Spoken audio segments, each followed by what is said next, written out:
Hi friends, today we are going to see the HVAC system. I am going to teach you in the easiest way, like thumb rule methodology, so that you can understand easily. So before we get into the thumb rule, just there is small definitions about the HVAC system we'll go through, then gradually we'll go one by one. Okay friends, we'll get into the subject. Heat, ventilation and air conditioning. There is a ask always, why heating and ventilation is used in the air conditioning? Yes, there are so many cold countries, there are so many hot countries. If you consider Dubai, the climate will be always too hot. Western countries like Russia and all, the temperature will be very less.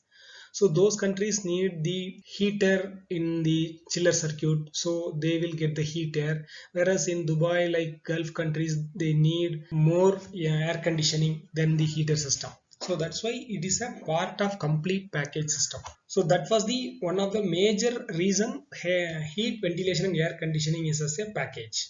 So second, then there is a question, what is ventilation? Why ventilation is required for air conditioning? Ventilation is nothing but to exchange the air. See, there are some air, outside air need to get into the room, and few air which is in the room has to be pushed out. The air which we are circulating continuously inside the room, if the carbon dioxide will get generated continuously, the more and more we use, the air quality will go low. That is the reason we are taking the fresh air into the system, into the building, and try to push the exhaust air. So similarly, the air conditioning system, generally people will think we are cooling the room. We are not cooling the room, we are removing the heat from the space. That's why it's getting cold automatically. So, what is the comfortable temperature and what is the relative humidity?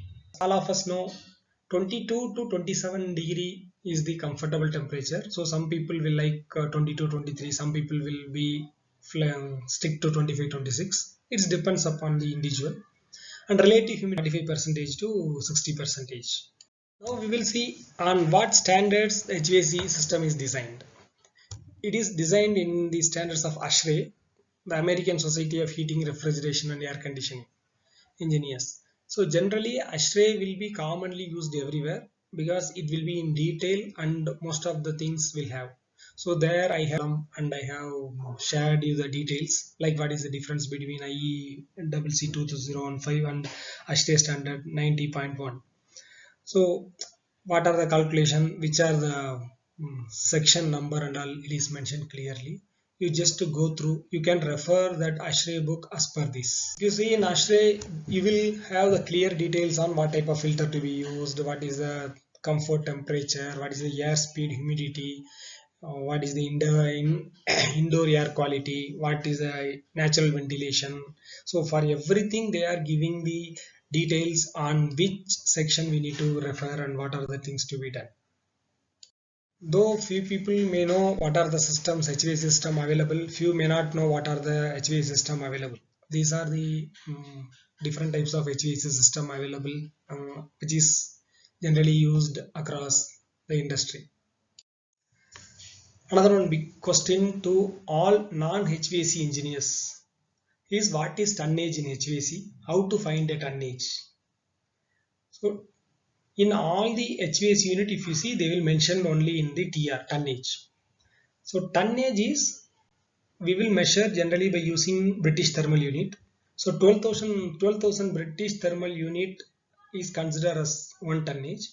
So if a unit can able to absorb 12,000 British unit of heat from a space in 1 hour, then that unit we will call as a AC unit of 1 TR. Similarly, what is fresh air and its importance? So fresh air, as I explained earlier, then your air quality will maintain.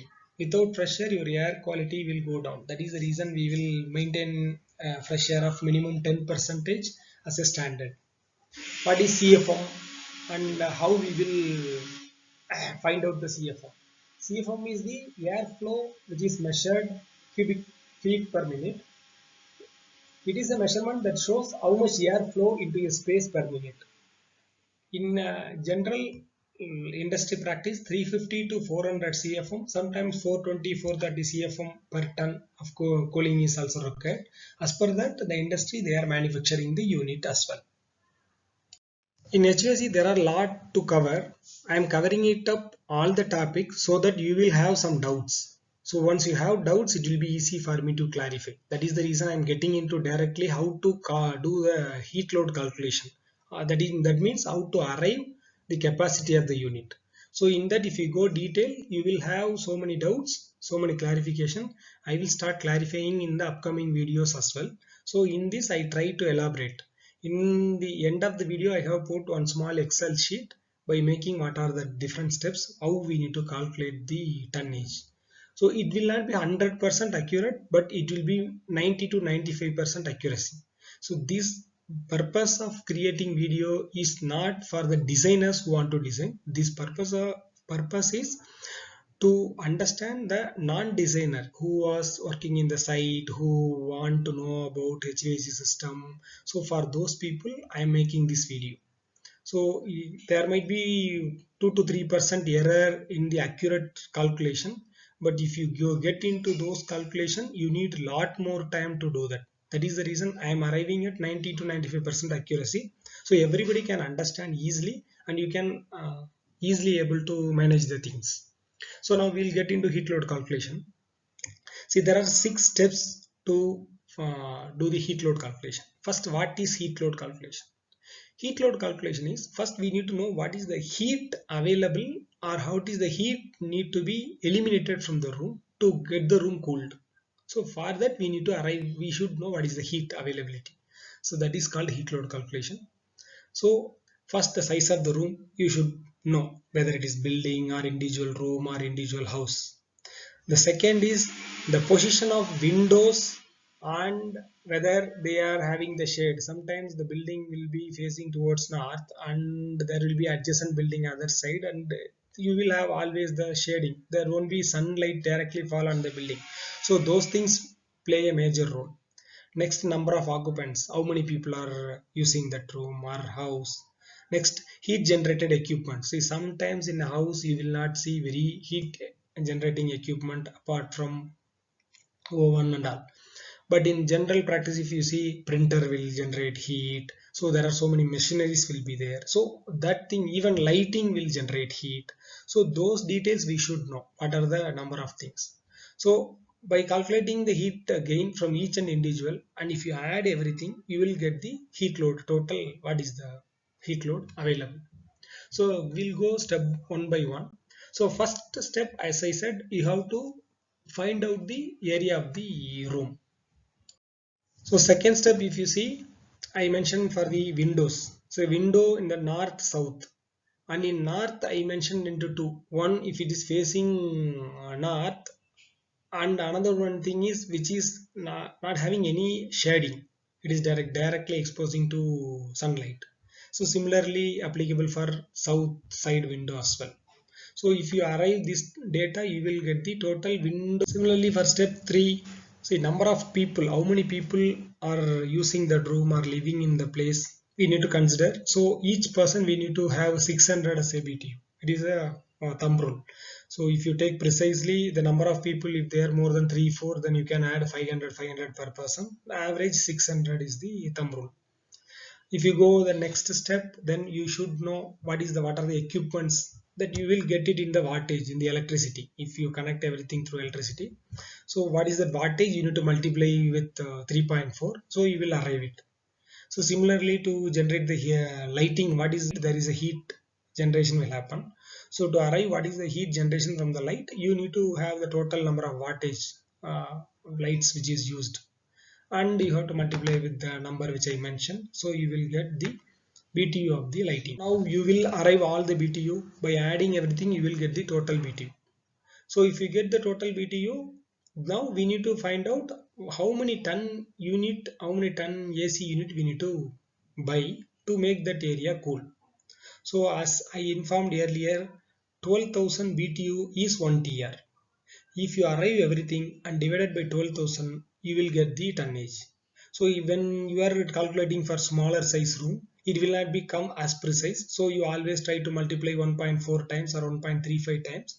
So you will get the accurate tonnage. So this will work out for the larger area, and you will just use this. So this you can make as a thumb rule to find out the area of the building.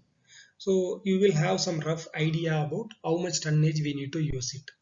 That is the reason this was shared. As I explained, I make it step 1 2 3 4 5 6, and I am making the thing for easy understandable.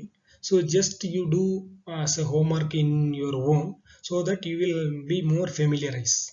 Instead of depending on others, we will have some own data on our own, which will give more confident in dealing with the HVAC system. Now, how AC will function? How we are getting the cooling from the AC unit? That should be the next question. So there are four main components in the refrigeration system. So we will call as a refrigeration cycle. So first is compressor, next is condenser, next is expansion valve, next is evaporator.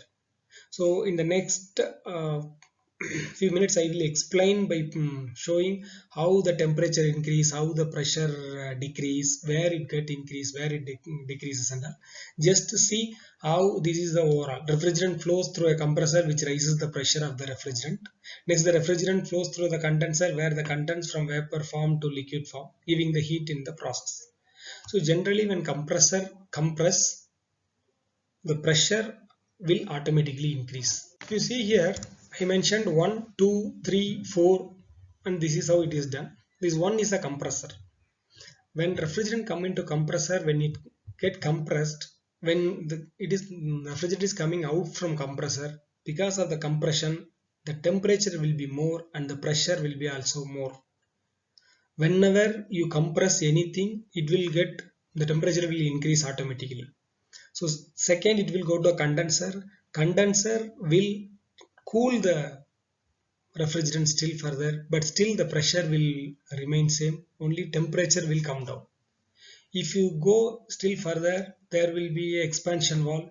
So in the expansion valves, any sudden changes in the flow, so obviously the pressure will still reduce and the temperature will still reduce.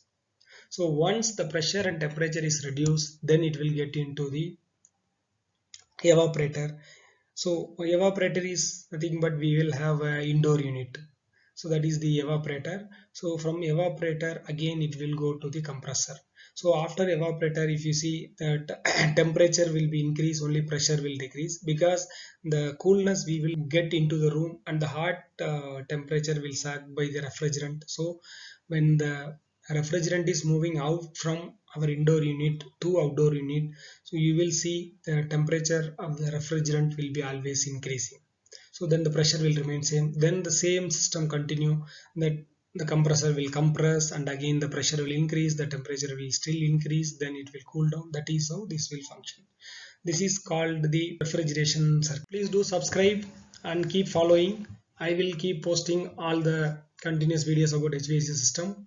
So there are a lot to learn. I will give as much as simple for you to understand, and will learn it.